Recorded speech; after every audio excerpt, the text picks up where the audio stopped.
Hey everyone, Jake here from CVP, and welcome to our August 2022 edition of Quick Kit. This month has been a bit of a slow one release-wise, but September is going to be the complete opposite, with IBC just around the corner. So make sure to subscribe, ready for our IBC video, which will break down all of the news from that as soon as we can. Anyway, links to everything we mentioned will be down in the description below. Let's get into it. The ARRI Alexa 35 has been shipping for some time now, and one of the things they announced with the camera was the release of their Camera Companion app, which is now finally available in its beta. I've put the sign up link down in the description below. This new app will not only allow you to control the Alexa 35, but also the Mini, Mini LF and a mirror, which will make it incredibly popular. Currently it is limited to just iOS and M1 or M2 Max. Even if you don't have access to an ARRI camera, you can still use the app in a mock camera mode, which will allow you to learn the app before heading out onto set with it. You can control loads of functions of the camera, and the interface itself is fully customizable. You can connect directly to a single camera, or to multiple cameras connected to the same router, depending on your needs. It's great to see this finally hit end users' hands, and if you do get a chance to test it out, make sure to give ARRI any feedback so they can make the app the best they can. PNS have released the Technovision 1.5x Aproxima large format anamorphic primes. These new primes join their existing 1.5x Technovision series of lenses, which consists of a few primes and 2 zoom lenses. However, the Aproxima series has one key difference: improved close focuses. Anamorphic lenses are known for having poor close focus distance, and the ones featured across the 40, 50, 75 and 100mm lenses in the set are very impressive considering this. We can really see this when we compare the regular Technovision primes close focuses to them. Other than this, they look like they are very similar to the original lens design. They are designed to cover full frame, are available in both PL and LPL, and have front mounted anamorphic elements. They have slightly different weights and have a front diameter of 156mm, which is 20mm more than the previous series. I like the look the regular Technovisions produce, so I am interested to see how these perform with these improved close focuses.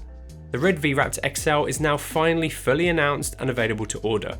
It shares a lot of its key specifications with the Raptor. It has the same 8K VistaVision sight sensor, capable of the same great image quality, but with a bunch of improvements to make it a more integrated system aimed at the more higher end of production market. We'll be doing a video talking about all the differences between the two as soon as we can get our hands on a camera, but here's a quick list of the key features it has. The camera features a new internal electronic ND system, an improved cooling system, interchangeable PL lens mount, which should help reduce the vertical line issue that some people experience, more inputs and outputs, wireless timecode and Genlock. It is a dual voltage system capable of running at 12 or 26 volts, and now features a good range of power outputs. Make sure to subscribe to not miss out on the first look at the Raptor XL as soon as we can get our hands on one. At the beginning of the month, Netflix announced that the FX3 is now on their approved camera list. With this, they also released their camera production guide for the FX3, which details the required settings and recommended exposure values when using the camera. This, alongside the recent firmware update for the FX3, really separates it out from the A7S III. It makes it the more video-focused one out of the two. If you want to learn more about the differences between the two cameras, I suggest checking out our video comparing the entire Sony Cinema line, link to which is in the description below. The FX6 has also seen the release of firmware version 3. This adds supports for Sony's C3 Camera Connect Cloud portal, which allows you to upload footage to the cloud while still shooting and using the camera. This has been available on the FX9 for a while, and it's good to see it come to the FX6. As well as this, the update also adds support for digital outputs from the ECM B1M and ECM B10 mics, support for supplying power to USB power delivery compatible smartphones during USB tethering, and improves overall operability and operational stability. For more details, head over to Sony's site via a link in the description. Back in April, Aputure teased their new MT Pro tube light at NAB, and this month they finally released it to the world. This little 1-foot tube is a great sign of things to come from this line. The 1-foot size is pretty handy, I just can't wait to see larger versions of it. It features an internal battery which lasts roughly up to 2 hours, integrated Bluetooth for support for their LiDAR Sync app, as well as Lumen Radio CRMX. The light it kicks out is really nice and decently colour accurate. It can also be dimmed down lower than any other tube fixture, and when dimmed down, you cannot see the individual pixels, and this is because of the higher pixel density of 36 in this 1-foot tube. This will be awesome for when the tube is in shot. especially with the thin bezels on the fixture. It also has an incredibly fast refresh rate, which means that the effects can not only be faster, but it could also make these great for virtual production as long as Aputure are looking at how they can integrate these with those systems. It's also incredibly well put together, features a good range of threads for mounting, and the controls on the back are decently thought out. They are roughly £200 per fixture, which makes them a bit pricier compared to Amaranth's T2 offerings, but the MT Pro is definitely more tailored towards that more professional higher end user.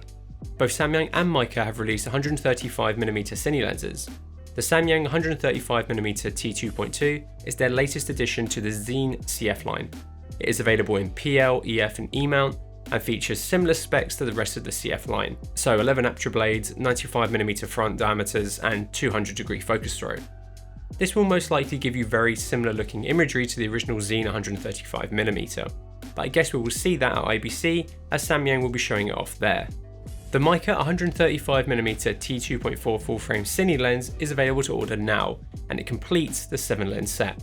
It has a minimum focus distance of 100cm, a filter thread of 82mm, front diameter of 85mm, a 17-blade iris, and weighs roughly 1,202 grams or 2.65 pounds. It does look a little longer than the other focal lengths in the set, but it does have the same gear placement. We actually compared the XEEN CF and MEIKE full-frame lenses to each other, as well as 2 other lens sets in a recent video. So if you want to learn more, check out the video via the link in the description. Hollyland have released the Arocam C2, a compact, budget-friendly PTZ camera designed for live streaming and production. It features a roughly 3rd-inch HD CMOS sensor and is capable of capturing 10-bit 422. It has a USB-C port for UVC and UAC support, HDMI for monitoring and output, a LAN port for configuring the camera, as well as an RS-232 port for control as well. It also has a portrait orientation mode, which is quite unique. It's priced at just shy of £700, which makes it one of the most affordable PTZ systems on the market, and I am intrigued to see what the performance of it is like. CRDBAGS storage solutions were announced back in 2021, but we are now able to sell them in the UK and EU. They offer a range of different size pouches that can be used with a range of tags and patches depending on how you want to label them. They feel decently robust and will fit nicely inside of a Peli main compartment and lid. They even have a little pocket so you can hide an air tag, which is quite cool. They also have the cord wall, which is a modular wall mount system which you can hang your gear to using cords. Let us know how you store your kit in the comments below. Alright, let's get into our quick-fire honourable mentions. Links to details about these are in the description. 7 Artisans have announced a new set of full-frame cinema lenses. Atlas have announced that their new Mercury line of lenses will be launching in early September. Atomos have released a firmware update for the Connect and Shogun Connect that enables the integration of Frame.io's camera to cloud workflow. Blackmagic released camera update 7.9.2 for their Ursa Broadcast G2 camera, and they have also announced price changes to a bunch of their products. DJI have released the Avata FPV CineWhoop drone, Goggles 2, and a firmware update for the Ronin 4D.